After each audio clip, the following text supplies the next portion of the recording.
Some crops produce more food when grown in containers than in traditional garden beds. That probably sounds backwards. Most people assume bigger gardens always mean bigger harvests, but a handful of crops completely disagree with that assumption. And once you'll understand why, you'll never look at a bucket or grow bag the same way again. Think about what containers actually offer a plant. Warmer soil in spring, perfect drainage, no competition from weeds or nearby plants, a root zone you control completely, and the ability to move your entire growing system wherever sunlight is strongest. For certain crops, those advantages aren't just helpful, they're transformative.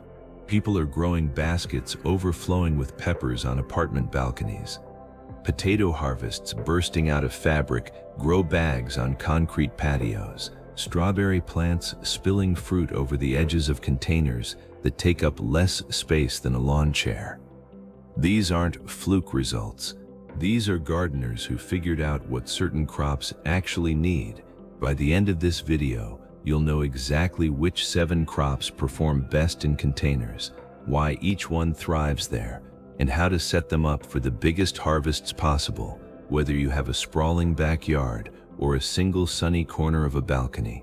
But one crop near the end consistently grows better in containers than almost anywhere else, and the reason why is something most gardeners never consider. Before we get into the list, drop a comment right now. What crop has surprised you the most when you grew it in a container? I'd love to know what's been working in your garden. Now, containers are exploding in popularity right now for a few very good reasons. Better root management, controlled soil quality, the ability to extend seasons, and the freedom to grow food in spaces that traditional gardening simply can't reach. But not every crop benefits equally. The 7 on this list are the ones where the container advantage is real, measurable, and honestly kind of remarkable. Let's start with number 1. Most people think of potatoes as a crop that needs wide open ground, fields of soil, room to spread, acres of farmland. But the gardening community has quietly figured out something that changes everything about how we grow them. Potatoes in containers don't just work, they work better. Here's why. In a garden bed, potato plants spread their underground root system horizontally. The tubers develop outward in unpredictable directions. When it's time to harvest, you're digging through the entire bed trying to find every potato, often damaging tubers in the process and missing the ones that buried themselves deepest. It becomes a frustrating treasure hunt. In a container, everything happens in a defined vertical space. The roots fill the grow bag or bucket from edge to edge. And when harvest day arrives, you don't dig, you tip the container over. Every single potato rolls out at once into a pile you can count, sort, and store in minutes. That moment alone is worth the switch. But the yield story is even more interesting. Potatoes produce tubers wherever the stem is buried. This is called hilling, and it's the practice of mounding soil up around the growing stem as the plant gets taller. In containers, you do this vertically. You start with a few inches of soil, let the plant grow up, add more soil, let it grow again, add more. You're essentially stacking multiple layers of productive root zone inside one container. A single fabric grow bag can produce an impressive haul from a very small footprint. The container setup that works best is a fabric grow bag between 15 and 25 gallons. Fabric is important because it allows air pruning of the roots, which prevents the roots from circling. One mistake container potato growers make constantly is stopping the hilling process too early.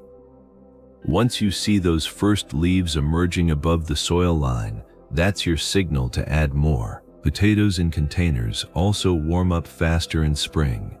Soil in raised containers heats several degrees warmer than ground soil in early season, and potatoes respond to that warmth by establishing faster and producing earlier.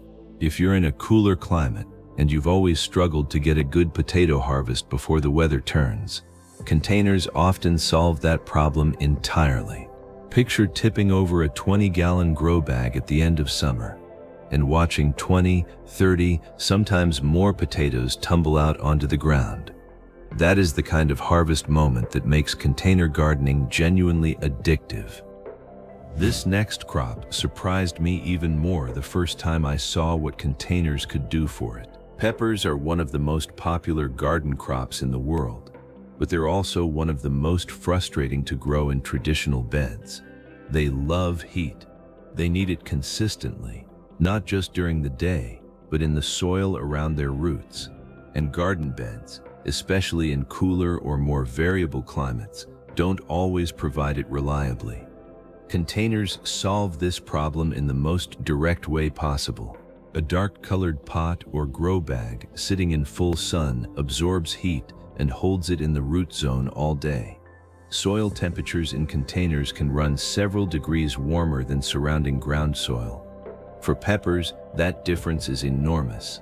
Warmer roots mean faster growth, earlier fruiting, and significantly more peppers per plant. The ideal container for peppers is a 5 to 7 gallon pot or grow bag per plant. That sounds small, but peppers actually prefer a slightly snug root zone because it signals the plant to fruit more aggressively rather than putting energy into excessive vegetative growth. Give a pepper too much space, and you sometimes end up with a beautiful leafy plant that produces very little fruit. The most common mistake with container peppers is inconsistent watering. Peppers in containers dry out faster than ground-planted peppers because the smaller soil volume can't hold as much moisture. An inconsistent wet-dry cycle causes a condition called blossom end rot, where the base of the fruit turns brown and collapses. Water consistently. If you can water every day or set up a drip system, pepper yields in containers will blow your expectations away. A healthy container pepper plant in good conditions can produce continuously from summer right through to the first frost. Some varieties, especially hot peppers, will load up so heavily that you'll need to support the branches to keep them from snapping under the weight of the fruit. That's a good problem to have. The portability factor matters too. When an early frost threatens, you don't lose your pepper plants. You bring them inside. Many gardeners in cooler climates keep their container pepper plants as perennials, overwintering them indoors and getting a massive head start the following season from an already established root system. And this is where containers completely outperform garden beds for a crop most people never associate with containers. Strawberries in garden beds look good in catalogs and terrible in reality. By midsummer, a strawberry bed has become a chaotic tangle of runners spreading in every direction. The original plants are buried under new growth. Weeds move in because the dense low canopy makes weeding nearly impossible. Slugs and ground beetles have direct access to every berry sitting at soil level. After a few seasons, most strawberry beds need to be completely dug out and reset. Containers eliminate every single one of those problems. Runners hang over the edges of a pot and dry out before they can root anywhere you don't want them. Berries hang clear of the soil, which means cleaner fruit and dramatically less slug damage. Weeds have nowhere to establish, and the whole operation can be placed up on a table, railing, or hanging planter that gets the fruit entirely out of reach of ground pests.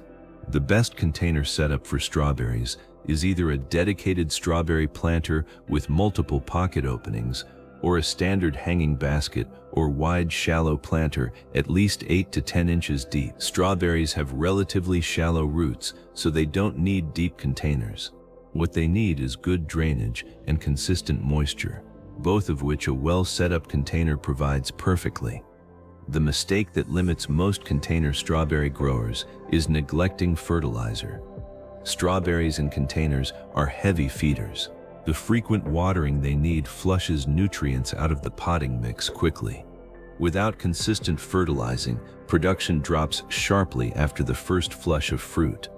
A high potassium liquid fertilizer applied every 10 to 14 days during fruiting makes a significant difference.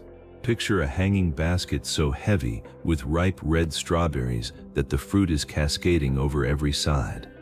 That is achievable with the right container, the right feed schedule, and the right location. Your container strawberry setup can be refreshed in an afternoon. At this point, it becomes obvious that some crops don't just tolerate containers. They genuinely thrive because of them. Lettuce is the perfect example of a crop where the container advantage isn't about yield, it's about control. And control is exactly what lettuce needs. In garden beds, lettuce is at the mercy of soil temperature. When summer heat arrives, lettuce bolts. It sends up a flower stalk, turns bitter, and becomes inedible almost overnight. Gardeners with traditional beds have a short window in spring and another in fall, and they spend much of that window fighting slugs, fighting soil moisture levels, and trying to time plantings precisely.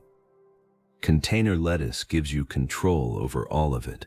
When temperatures start climbing, you move the container into morning sun only. You shift it to a shaded porch in the afternoon. You extend your lettuce season by weeks, sometimes months, simply by adjusting where the container sits. No garden bed can do that. Containers let you run multiple small plantings on a rolling schedule. Start a new container every 3 to 4 weeks, and you have continuous harvests. Lettuce doesn't need deep containers. A window box or planter 6 to 8 inches deep with excellent drainage is ideal. Fill it with a moisture-retaining potting mix rather than a fast-draining one, because lettuce wilts quickly when the root zone dries out. The mistake most container lettuce growers make is planting too densely and then not thinning. Lettuce packed too tightly creates a humid microclimate at the base of the plants that encourages fungal disease. Give each plant room. If you started them close, thin aggressively early, cut and come again varieties are the best choice for containers. Rather than harvesting the whole plant, you take outer leaves continuously and the plant keeps producing. A single container of mixed leaf lettuce can provide fresh salad greens for weeks when harvested correctly. Now this next detail changes everything you thought you knew about carrots. Carrots are almost universally described as a difficult crop. Too many rocks in the soil and they fork. Too much clay and they grow stubby and deformed. Inconsistent moisture and they crack. Competing roots from nearby plants and they struggle to develop. In containers, none of those problems exist. You fill the container with fresh, loose, stone-free potting mix. The roots have no obstacles. No clay, no rocks, no compaction, no competition. The result is straight, smooth, full-sized carrots that look exactly like the ones in seed catalog photos. For many gardeners, container carrots are the first carrots they've ever grown that actually looked like carrots. Depth is everything. Carrots need at least 12 inches of growing medium for standard varieties. People plant carrots in shallow window boxes. The roots hit the bottom, fork around, and the harvest is a tangle of misshapen vegetables. The density advantage is real with containers. In a single 5-gallon bucket, you can grow a surprisingly large number of carrots by thinning carefully. Plant seeds thinly across the surface, and once they sprout, thin to about 2 inches between plants. Those thinnings are edible as baby carrots. One of the most satisfying moments in container gardening is pulling your first container carrot harvest. You reach down, grip the leafy top, pull, and out comes a perfectly formed root. Clean, straight, no digging required. Then another, and another, until you have a bundle of fresh homegrown carrots you pulled in minutes from a container that sits on your porch. But this next crop surprised me even more, because the container advantage here goes deeper than most people expect. Cucumbers are vigorous growers. They want to sprawl, they climb, they spread. In a garden bed with unlimited space, they'll run across other plants, take over pathways, and still produce inconsistently if the soil drainage isn't perfect. Cucumbers hate wet feet. Soggy roots lead to root rot, yellowing leaves, and a vine that collapses mid-season. Containers with proper drainage give cucumbers exactly what they need: excellent moisture management, concentrated nutrition, and vertical growing space that turns a sprawling pest into a productive, contained system. The key to container cucumbers is combining a large container with a trellis. It improves air circulation, which reduces powdery mildew significantly. It keeps fruit hanging clear of the soil, which means cleaner, straighter cucumbers. And it makes harvesting dramatically easier because every cucumber is visible. Container-grown cucumbers also tend to fruit earlier. The warmer root zone in a container gets the plant established and into production faster. The mistake that kills container cucumber production fastest is inconsistent watering. Cucumbers are approximately 95% water. If the root zone dries out significantly between waterings, you'll see bitter fruit, misshapen cucumbers, and a vine that stops producing. A single container cucumber vine given a trellis, consistent water, and regular feeding with a balanced liquid fertilizer can produce continuously all season. Pick every cucumber before it overmatures. Overly large cucumbers signal the plant to slow production. Keep picking and the vine keeps producing. And now we've reached the crop that consistently performs better in containers than almost anywhere else. And the reason is something most gardeners have never stopped to consider. Tomatoes are the most widely grown home garden vegetable in the world, and they're also one of the most commonly disappointing. In garden beds, tomatoes face a gauntlet of challenges. Soil-borne diseases like fusarium wilt, verticillium wilt, and early blight build up in garden soil over years of repeated planting. The disease pressure accumulates, and the plants suffer for it. But the deeper advantage is root zone control. Tomatoes are among the heaviest feeding crops you can grow. They need consistent nutrition, consistent moisture, and a root environment that doesn't fluctuate wildly. Garden soil varies enormously in nutrition, pH, and moisture retention. Container growing lets you build the exact soil environment tomatoes need. One mistake that destroys container tomato yields faster than anything else is irregular watering. Tomatoes that experience feast and famine watering develop blossom end rot. 7 crops, 7 different reasons why containers outperform garden beds. Containers work not because they limit a plant, but because they concentrate everything a plant needs: warmth, drainage, nutrition, root control, disease prevention, mobility. These aren't compromises for people without space. The gardener who grows the most food isn't necessarily the one with the most space. It's often the one who understands what each crop actually needs and gives it that in the most efficient way possible. Potatoes that pour out of grow bags, peppers thriving in the heat they need, strawberries fruiting clean and heavy away from ground pests, lettuce extended weeks beyond what a bed could manage, carrots growing perfect and straight in deep containers, cucumbers trained upward and productive, and tomatoes starting fresh every season with 0 disease history. You can grow all of this on a patio, on a balcony, in a small courtyard, anywhere sunlight reaches. Now here's my question for you. Drop it in the comments right now. Which of these 7 crops would you try first in containers? If this video gave you one idea you hadn't considered before, the subscribe button is right there. We put out practical container gardening content, high-yield growing strategies, and small space food production guides regularly. Join the community, and let's keep growing together. Until next time, keep growing your garden.